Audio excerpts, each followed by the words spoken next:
Welcome back to Stephen Knight Show. Don't forget, we're all over social media, Twitter, Instagram, of course, our official website, thestephenknightshow.com. Also go to our YouTube channel and subscribe. We definitely appreciate you. All right, so CNN commentator Van Jones is 53. He welcomed a new baby with his friend.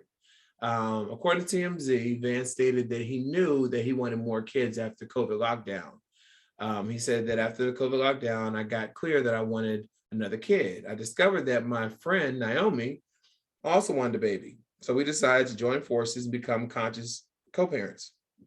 Excuse me. It's a concept that I hope more people will explore and consider, he told TMZ. As we create a safe and loving environment for this blessed young soul, I respectfully ask for privacy. Thank you for all the love and support. Now, according to the site, TMZ, the two have been friends for a while, and they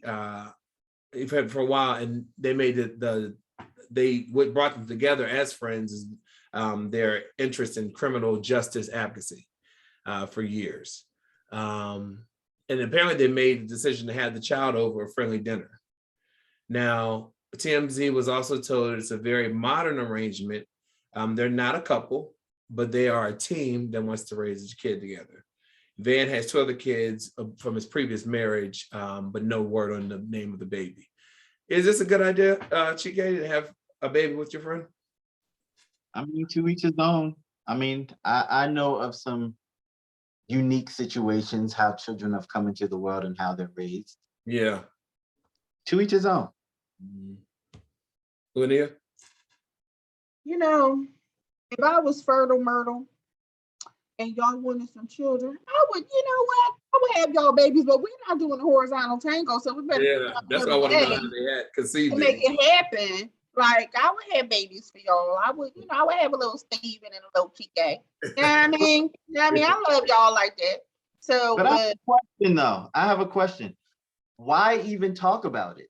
Like, why even? If you want privacy. Yeah, I thought about that too. Why do we need to know that you had a child with your friend? You don't have to explain any of that to us. There's a child in the world. You love the child. That's it.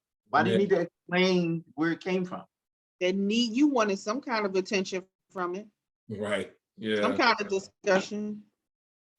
I just hope that they had those conversations. I'm sure they did about how they raise their children and, kind of their value system so that they're not, because that can be, I can imagine being a parent, how stressful it is. And if you and the parent, that co-parent aren't seeing eye to eye, how it can strain the friendship as well, But my thing is, this is the thing. What happens when one of them get into a relationship? Mm-hmm. Well, I guess it'd be the same as a couple that broke up, or Not really. Like they were never together. Well, half the people that got kids wasn't never really together, no way. Right. Exactly. It was just a bling bling, and that was it. Wow. Interesting. Yeah. Well, good luck. And the reason that I brought that up, Stephen, real quick, is because they're of a different caliber. It's nothing for people in the industry. Oh, we live in Idaho. Oh, I got to move to Texas for work.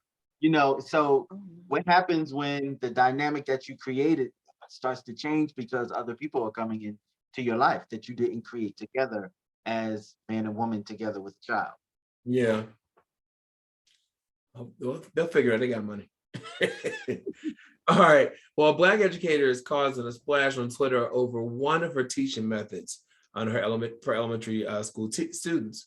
The teacher, listed as Bonnie with the "at your favorite auntie" as her handle, shared a common practice with her followers.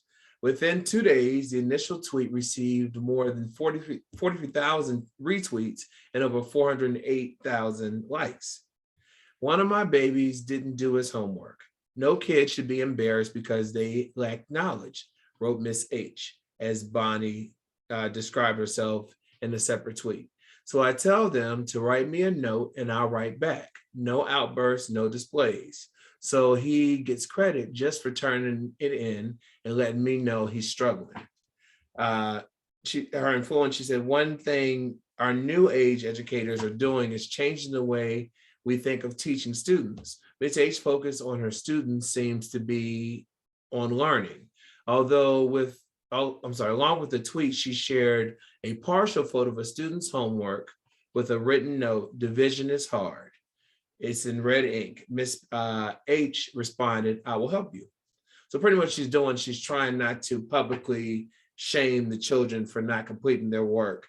And because she said that's happened to her when she was young, and how it can, I guess, mess with a child's mind. So she goes, what she tells them to do is write me a note, let me know what you're struggling, and I'll help you out. And overall, she's receiving positive response from that. But of course, there are people who criticize that as well.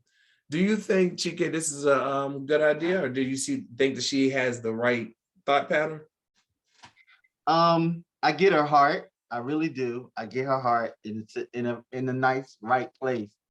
But my thinking on children and education and rearing of children is a little different.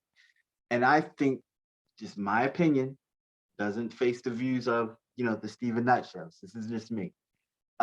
I don't think that